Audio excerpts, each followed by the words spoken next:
Hey guys, Alex from BoardGameCo over here, and it's time for another conversation, another topic, another discussion, another opportunity to agree, disagree, and have fun in the comments below.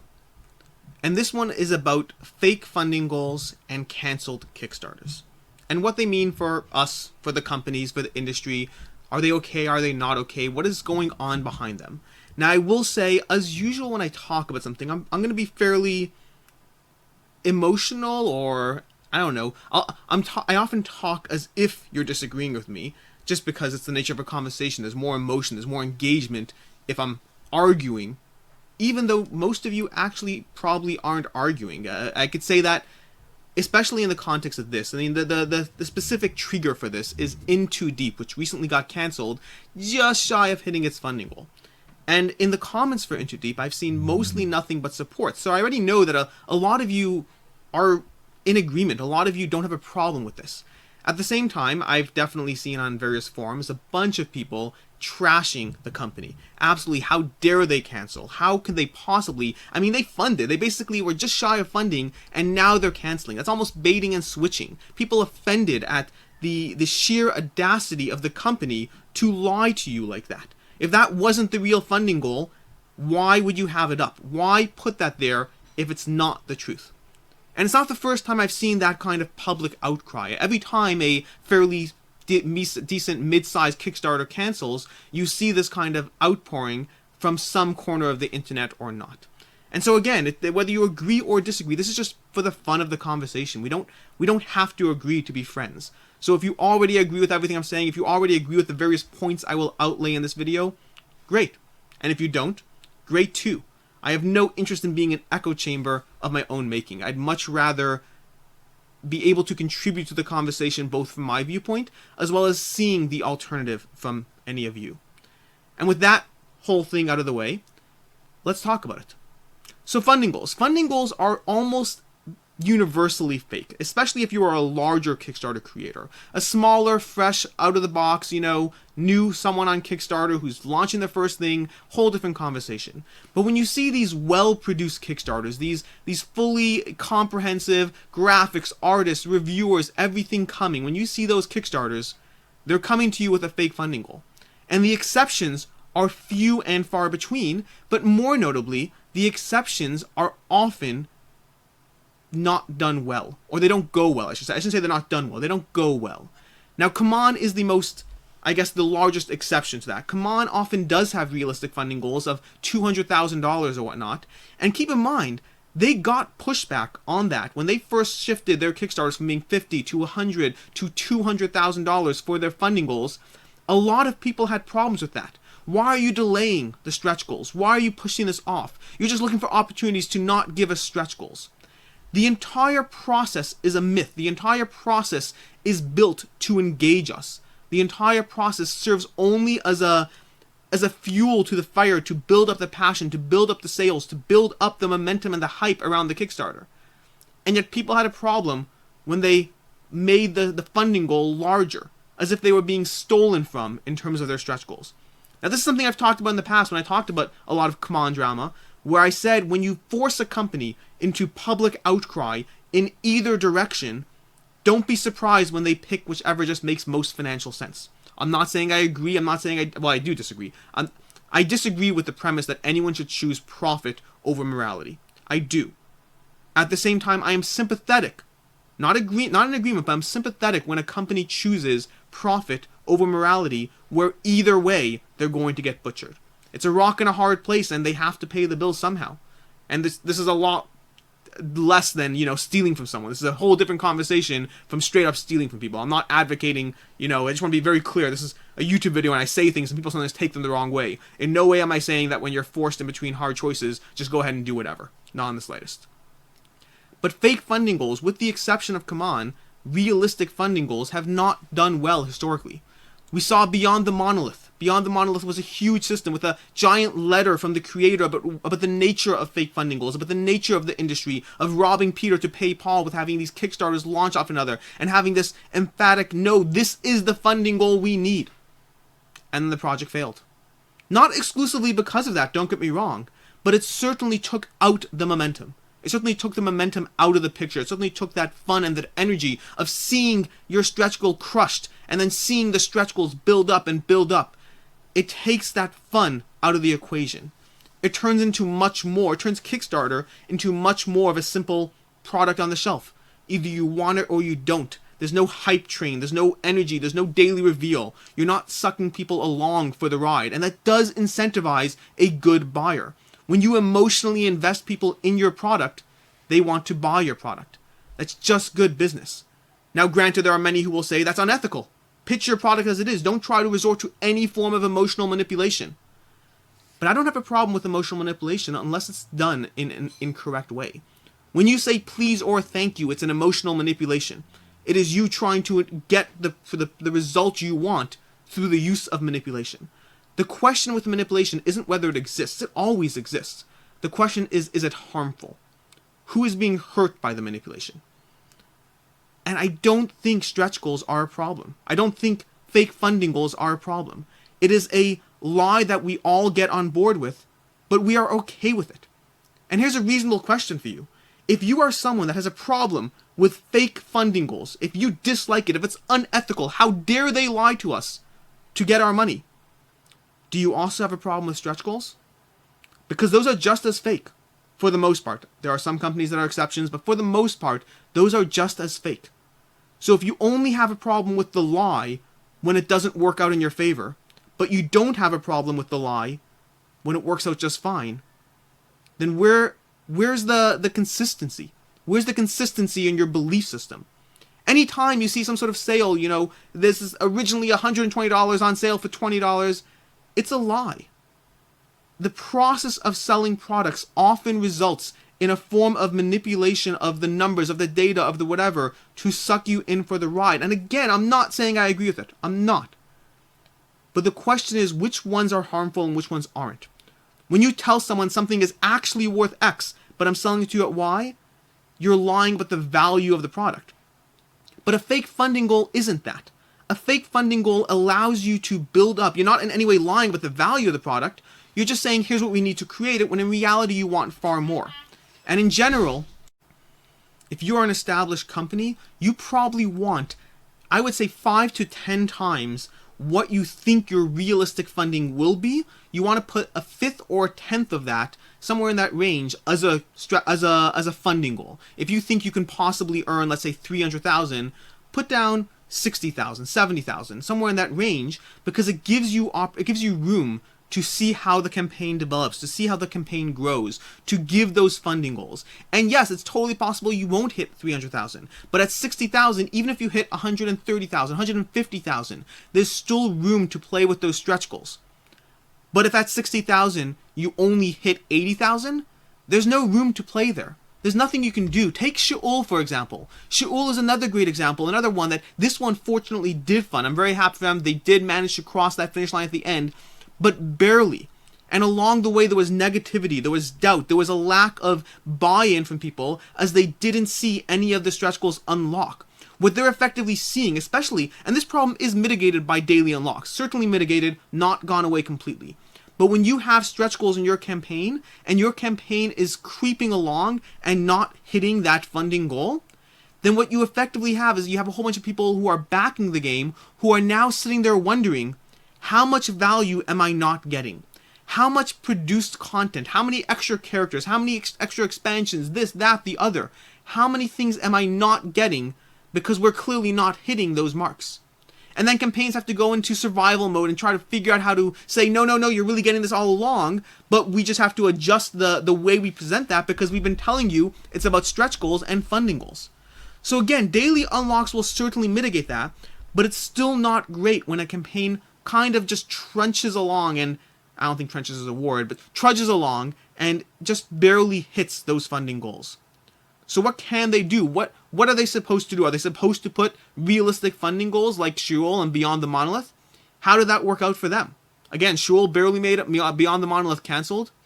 Other recent examples of this are Champions of Nexum that, they hit their funding goal but not by enough, and this was over twice the funding goal and they still canceled. They're coming back with a relaunch later. We have DEI, Divide et Impera, who canceled and then relaunched, I think it was roughly a few weeks later, and They funded again, I didn't do significantly better. They definitely did do better.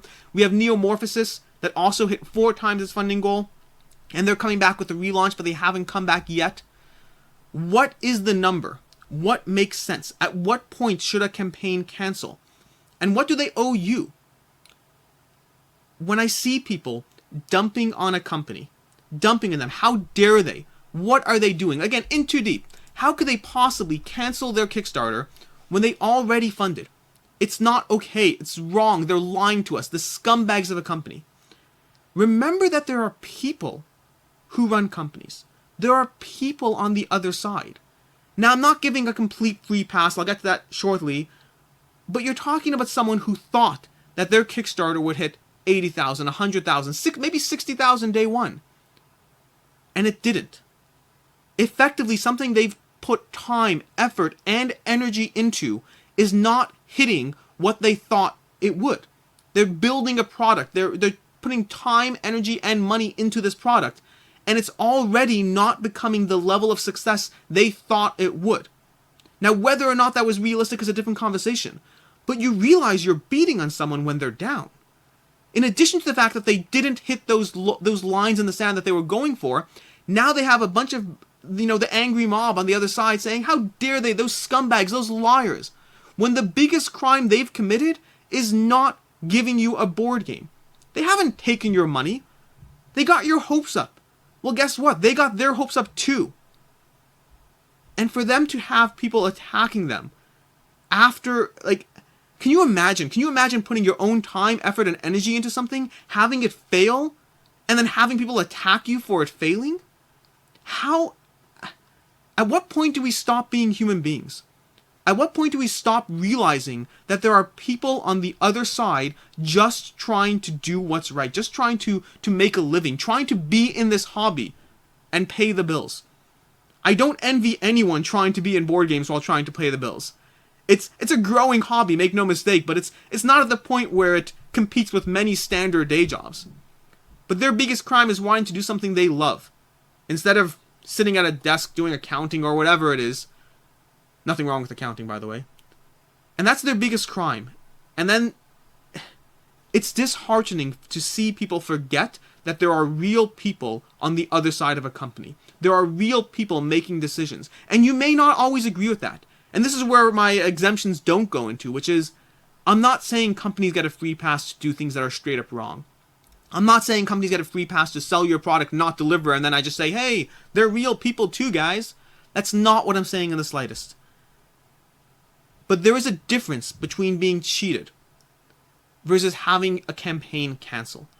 Understand, and there's lines all the way along the road. There are lines in the middle. Even taking Command and the way that I would say the way they allowed willful ignorance and avoided the declaration of what they were doing with things like the Marvel United. That's a different level as well. There are all kinds of different levels of what someone is doing to try to get your money. But try to recognize when they are taking advantage of you and when that whole they're human beings argument goes out the window versus when you should be kind, when you should be understanding, when you should realize that they're just trying to deliver a good game. They're just trying to make it in the hobby. Fake funding goals are a problem that we face on Kickstarter. They are. But either direction, it's a problem. If you go too high, it's a problem. It's unrealistic. You shouldn't have done it. You shouldn't have set the bar that high. If you go too low, well, you're a liar.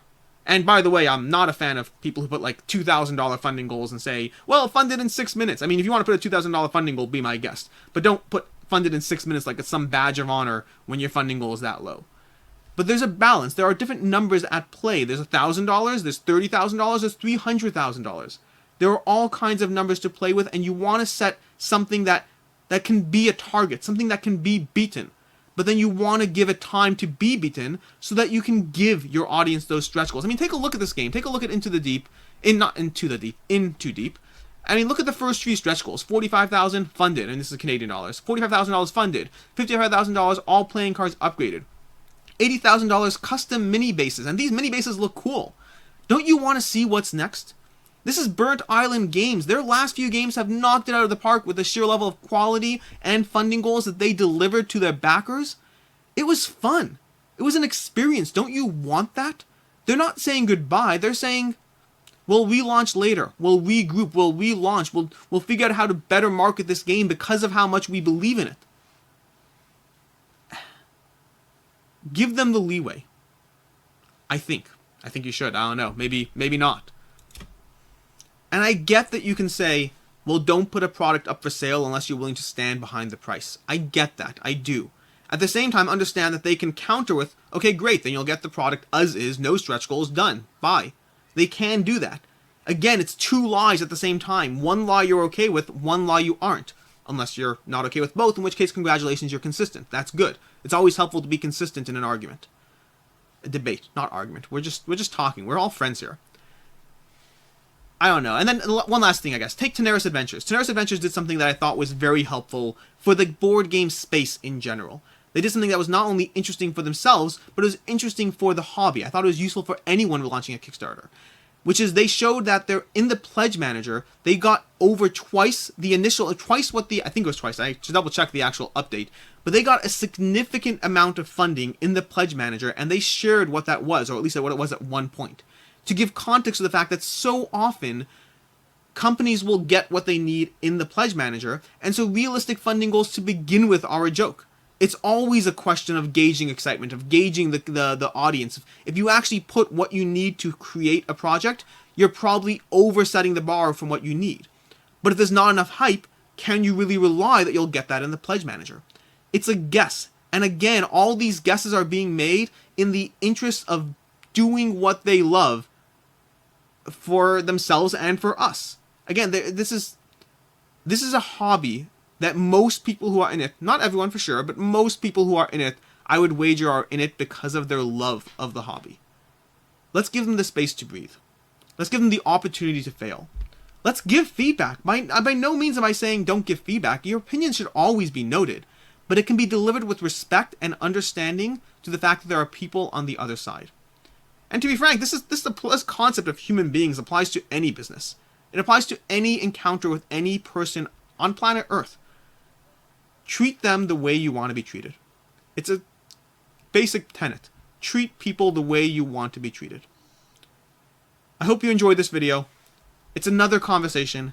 I will say after the last one, after the whole scalping video, I will definitely engage and reply to as many people as I can, but the problem with the nature of a video like this is when you have people that disagree, I've essentially invited a separate debate with, I don't know, 200 different people in the comments down below. And there's only so many times I can say the same things. And it doesn't mean I'm right, but I find that I end up getting into the same exact repetitive discussions because I'm trying to engage, I'm trying to, communicate with you guys, but it can be hard.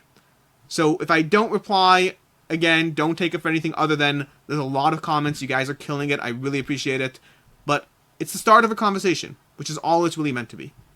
And for today's video of the day, for today's featured video, what I'm actually going to link to is King of Average, who I've talked about in the past, one of my favorite YouTubers. He did his own video on funding goals a while ago. I think after Neo-Morphosis. After Neo-Morphosis canceled, he did his own video on funding goals. And it's interesting to watch, especially because, keep in mind that King of Average and I tend to come at things from very different stances. I tend to be very pro-business, not anti-consumer, not by a long shot, but I am pro-business, versus King of Average is very, very pro-consumer. To the nth degree. So I would say if you're interested in the other side, or I wouldn't even say the other side, but I would say it's worth watching his take on these things, but understand while you're watching that he's approaching it even from the pro-consumer side. I think stretch goals, I think fake funding goals are pro-consumer. I do think they're a lie, and I don't like the concept of a lie being beneficial to everyone, but in this case, I think it is. As usual, I am Alex Radcliffe from BoardGameCo. This video is sponsored by BoardGameCo. We buy, sell, and trade board games, and we are a business, and there are real people on the other end of that email. Until next time, oh yeah, subscribe. You can do that stuff. Subscribe down below. Help us hit, whatever subscriber count. It's always helpful. We will be doing a Jaws of the Lion giveaway when we hit 8,000 subscribers, just so you know if you didn't watch that video. So Jaws of the Lion, that hard-to-get game, we'll be doing a giveaway for that. Comment, share, just communicate, engage. It's always a pleasure to see you down below. Until next time, have a good one.